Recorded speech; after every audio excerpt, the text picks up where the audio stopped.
Assalomu alaykum, hurmatli kuzatuvchilarimiz, Limonchilik akademiyasi YouTube kanalimiz aziz obunachilari. Bugungi sanamiz 31-mart 2026-yil hafta kuniga seshanba. Biz Namangan viloyati Pop tumaniga kelganmiz.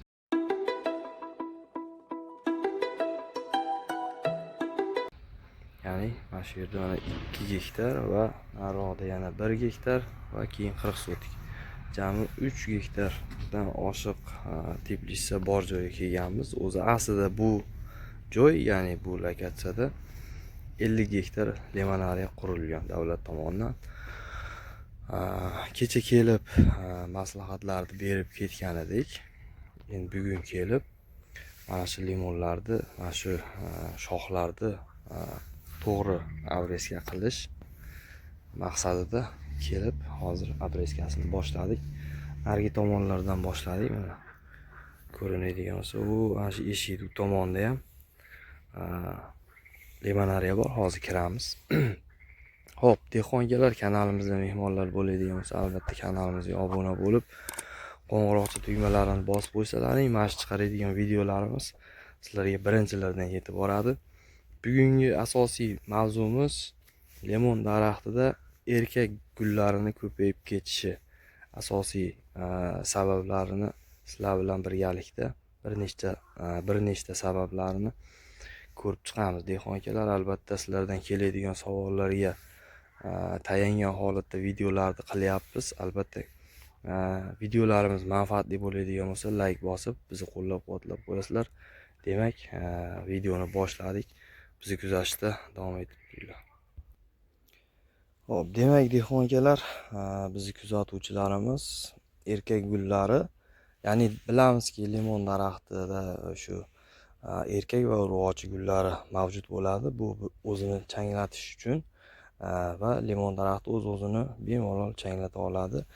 Aynan hozir mana shu kadrda ko'rib turgan mana shunday holatlar bu erkak gullar. Ya'ni uchki qismida mana shunday mana hozir meva bergan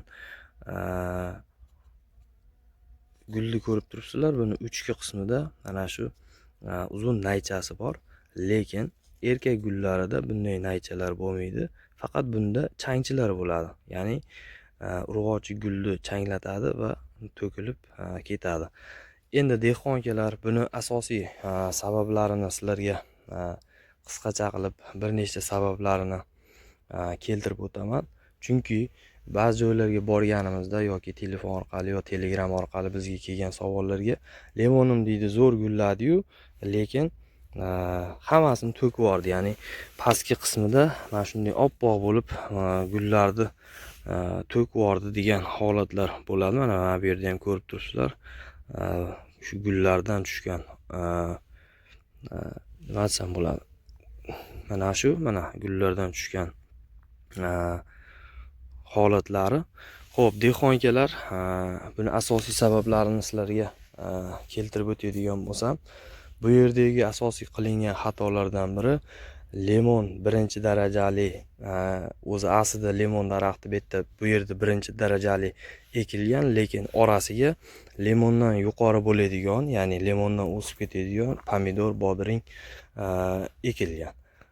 Shu holatda limonlarimiz ancha yillardan beri, bitta 2022-yil ekilgan, akamiz aytish bo'yicha 2022-yil ekilgan va shu anomal paytida sovuq urgan, lekin ungacha ham mana shu qatorlarga pomidor va bodring ekinlari ekib kelingan. Shuni hisobiga bu limonlarimiz salqinda qolib ketgan va tepadagi mana shu salafallarga qalin, ya'ni ko'p joyda loy sepadi yoki bo'lmasam glina sepadi ishqilib shu limonni katta gektarlarda asosiy mana shu issiqdan saqlash uchun mana shu ishlar olib boriladi. Bu ham me'yordan oshib ketadigan bo'lsa, bunga yorug'lik tushmaydigan bo'lsa, o'sha misol uchun kuniga 8 soat, 9 soat yorug'lik me'yori hisoblanadigan bo'lsa, mana shu me'yor tushmaydigan bo'lsa, shoxlarimiz, ya'ni mana shu ona shoxlarimiz yaxshi yetilmaydida va chiqaradigan gullarimiz asosi mana shu erkak gulni tashkil etib oladi. Mana hozir bunday qilsam tushib ketyapti, mana ko'rib turibsizlar. Ozgina teginishda bu o'zini vazifasini tugatib bo'lgan, ya'ni changlatish ishlarini yakunlab bo'lgandan keyin mana shu holatda mana ozgina teginish beradigan bo'lsangiz tushib ketadi. Xo'p, bu shu yorug'lik, ya'ni pomidor bodringni sayasida qolib ketgani hisobiga keyingi yana bir nechta sabablari azotli o'g'itdan muntazam foydalanadigan dehqon akalarimiz bor. Ya'ni har doim suv qo'ygan paytida azotli o'g'it beradi va muntazam mana shu azotli o'g'itdan foydalanadigan dehqon akalarimizni ham biz o'zimiz ko'zimiz bilan ko'rganmiz. Bilamiz, azotli o'g'it asosiy kuchini o'stirish va yashil massaga beradi. Mana shu paytda ona shoxga emas, mana shu shoxlarni o'stirish nimasiga berib yuborgani uchun, o'stirish ya'ni vegetatsiya davri deydi. Mana shunga ko'proq urg'u qaratgani uchun daraxtlarimizda mana shu aynan erkak gullarimiz juda ko'payib ketadi. Mana shu mana hozir ko'rib turibsizlar. Bu tomonlarini mana kesib boryapmiz. Mana bu tomonlari qoldi mana. Keyingi yana bir sizlarga aytadigan narsamiz bu abrezka paytida o'sha qo'yilgan xatolar, ya'ni abrezka, ya'ni sovuq urgan, bu sovuq urgandan keyin kesilgan joylarda shu biz ko'p aytadigan, ya'ni shu yashil shakllantirishlar vaqtida qilinmagan. Keyingi yana bir narsa dehqon akalar, erkak gulini ko'payib ketishi bu stress holati, ya'ni daraxtda issiq yoki sovuq holatda qolib ketadigan bo'lsa, stress holatiga tushadida va gullagan gullarning asosiy qismi erkak gullarni tashkil etib oladi. Shuning uchun doim biz qishki kunida ham aytamiz, havo aylanishini muntazam ta'minlab beringlar deymiz. Agar daraxt hali gullamasdan turib ichkarida dim havo, ya'ni issiq havoda qolib ketadigan bo'lsa, bu stress holatiga tushadi. Shuning uchun doim o'sha stressga tushgan daraxtlarga stressdan chiqarish uchun preparatlar bor, ya'ni dorilar bor. Mana shulardan foydalanib stressdan chiqarishni biz tavsiya beramiz. Aksi, ya'ni sovuqda sovuq urgan limonlarda ham xuddi mana shu narsa kuzatiladi. Ya'ni sovuq urgandan keyin bu daraxt ham stressga tushadi va gullagan gullarning asosiy qismi erkak gulni tashkil etib oladi.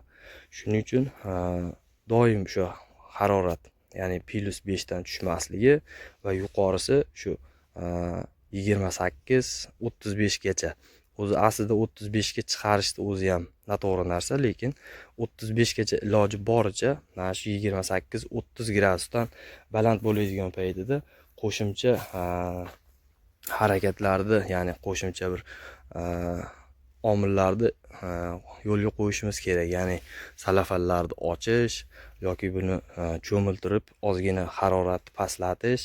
Mana shu ishlarni olib boradigan bo'lsak, gullagan gullarimizni asosiy nimasi ona shoxdan iborat bo'ladi va hosil massamiz oshadi.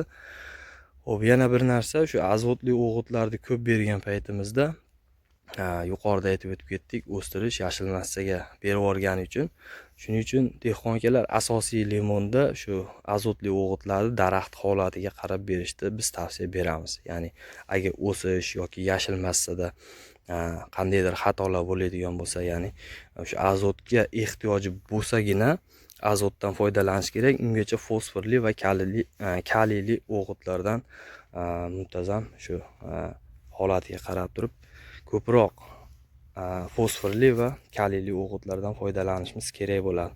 Dehqon akalar, shiralar, mana shiralar tushgan, barglar orqaga qarab bujumayib qolgan. Bu mana shu ko'k shira, qora shira deymiz. Bularga oddiy shu o'tgan safar video qilganimizda ham aytib o'tib ketdik. Guliga ta'siri yo'q va barglariga ta'siri yo'q dorilar, bu oddiy inseksit dorilar, ya'ni Nurel Entas bilan Mos bilan. Bularni turlari juda ko'p, ya'ni har xil nomlanishi mumkin, lekin tarkibi bir xil. Mana shulardan foydalanishimiz kerak bo'ladi. Hozir yana bir akamiz telefon qildi. O'zi aslida juda ko'pchilik aytgan edi. Ya'ni YouTube tarmog'ida ko'rib turib, ana shu B58 sepgan dehqon akalarimizda yangi barglar tashlab yuborishi va gullarini tashlab yuborishi ko'p kuzatilgan. Hozir adashmasam o'zimizni Qo'qon zonasidan, ya'ni Dag'aradan mandimi ishqilib shu tomondan bir akamiz ham telefon qildi, shu YouTube tarmog'ida ko'rgan ekan. 58 sepdim dedi, bargi ham, guli ham qolmadi dedi. Hech qancha meva ololmadim dedi. Shuning uchun dehqon akalar, qanaqangi bir sizga yangilik dori bo'ladigan bo'lsa, buni oldin sinov davrini qilib ko'rish kerak. Ya'ni hamma daraxtga birdaniga sepmasdan turib, bitta ikkita daraxtda buni sinagandan keyin ertangi kuni agar natija bo'ladigan bo'lsa, o'zi 3 kunda, 4 kunda natijasini bildiradi. Agar doza o'ta yuqori bo'ladigan bo'lsa, 1 kundayoq daraxt stressga tushib qoladi. Shuning uchun sinov davrini o'tkazgandan keyin agar sizga notanish kimyoviy dori bo'ladigan bo'lsa, oldin sinab ko'rib turib, anandan keyin foydalanishlaringni tavsiya berardik. Keyin yana ko'p dehqon akalarimiz bizga telefon qilib so'raydi, ya'ni kimyoviy dorilarga vitamin dorilarni qo'shib sepsak bo'ladimi deydi. Avvalo buni tarkibini ko'rib chiqish kerak. Sizni qo'lingizdagi kimyoviy dori va shu vitamin dorining tarkibini ko'rib, bir-biriga tushadigan bo'lsa, buni ham sinov jarayoni bor, ya'ni hozir sizlarga aytib ketaman. Kichkina idishchada mana shu kimyoviy dori va vitamin dorini qo'shgan paytingizda, bu tajriba uchun, qo'shilgan dorida qizish yoki bo'lmasam mana shu qo'shilgan dori qotib qoladi. Agar bir-biriga tushmaydigan bo'lsa, tarkibi qotib qoladi. Bunday dorilarni ishlatmagan ma'qul. Keyin yana bir narsa, iloji boricha dorilarni hozirgi kunda ertalab yoki kechki salqinda sepishlaringni tavsiya berardik. Chunki issiq paytida ozgina shu harorat ko'tarilgandan keyin sepgan dorilarimiz kuchliroq ta'sir qilib, har xil nojo'ya ta'sirlar qilib qolishi mumkin. Shuning uchun iloji boricha kechki salqinda yoki ertalab voqli sepsak bo'ladi. Yana bir narsa, hozirgi kunda haftasiga 2 martadan cho'miltirib turadigan bo'lsak, maqsadga muvofiq bo'ladi. Mana bu yerda havo aylanish sistemasi ozgina noto'g'ri tuzilgani uchun daraxtlarda, barglarda mana qora mog'or juda ko'p. Mana ko'rib turibsizlar. Lekin bu yuvilgan-ku, mana tushib ketmagan, lekin mana ishqolli suv bilan yuvgan, faqat ko'chirib qo'ygan, mana ko'chirib qo'ygan. Lekin bu tushib ketmagan. Bu degani, bu hali ham shu fotosintez, ya'ni nafas olish jarayonida qiyinchilik bo'ladi va asosan shu gullagan paytlarida gullarini to'kib yuborish holatlari, bu holatda ham yuzaga keladi. Keyin yana Telegram kanalimizda dehqonlar aytib o'tyapti. Dori sepdim deydi, mana shiraga, misol uchun mana shu ko'k shira bo'ladigan bo'lsa, mana shu ko'k shiraga dori sepdim deydi. Lekin shira turibdi deydi. To'g'ri, bu shira turishi mumkin, chunki bu yopishib qolgan. Lekin sepgan doringiz bunga ta'sir qilganini qayerdan bilasiz? Qo'lingiz bilan ozgina tekkan paytingizda bu o'zi qurib tushib ketadigan bo'lib qoladi. Lekin mana bu shiralar, mana tekkan paytimda o'zidan suyuqlik ajratib chiqaryapti, chunki bu nobud bo'lmagan shiralar hisoblanadi. Hali bularga kimyoviy ishlov berilgani yo'q. Shuning uchun dori sepgandan keyin agar turgan holatida, ya'ni bargni orqasida yoki mana shunday yangi chiqargan atroskalarda mana shu holatda turgan bo'lsa, bunga ozgina teginib ko'rish kerak bo'ladi. Chunki siz doringizni ta'sir qilmaganini mana shu holatda bilib olishingiz mumkin. Ozgina tekkan paytingizda yo chertib ko'rgan paytingizda agar sepgan doringiz ta'sir qilgan bo'lsa, bu to'kilib ketadi. Lekin mana shu holatda turganda ko'pchilik meni sepgan dorim ta'sir qilmadi degan narsa bo'lib qolyapti. Shuning uchun buni tekshirib ko'rishlaringni sizlarga tavsiya berardik. Dehqon akalar, 3-4 kun shu yerdamiz. Xudo xolasa 6-apreldan o'qishimiz boshlanadi Toshkentda, ya'ni Selxozda, Agrar universitetida o'qiyman. Pastda nomerlar qoldiramiz. Toshkent viloyati va Toshkent shahar bo'yicha ko'rib beradigan joy yoki bo'lmasam Zelion Nabreska bo'ladigan bo'lsa, telefon qilib bizga bog'lanib zaявkani yozdirib qo'yadigan bo'lsalaring, o'qishdan tashqari dam olish kunlarida xudo xolasa 1 oy Toshkentda bo'lamiz. Borib Zelion Nabreskalarini yoki bo'lmasam ko'rib maslahat beradigan joylarimiz bo'lsa, ko'rib maslahatlar beramiz. Mana shular qolib ketgan, mana Zelion Nabreskadan o'zi bu yil chiqargan shoxlar, lekin Zelion Nabreskasini 25 santida to'xtatilmagan. Kecha kelib ko'rib ketgan edim. Akamiz o'zingiz qilib bering deyishgani uchun mana kelib xudo xolasa mana shu tomonlarini shakllarini berdik. Bu tomoni qoldi. Sekin aylanib xudo xolasa 3-4 kunlik ishimiz bor. Dehqonlar sog' bo'linglar, salomat bo'linglar. Video cho'zilib ketdi. Albatta ko'rgan vaqtlaringga rozi bo'lib qo'yasizlar.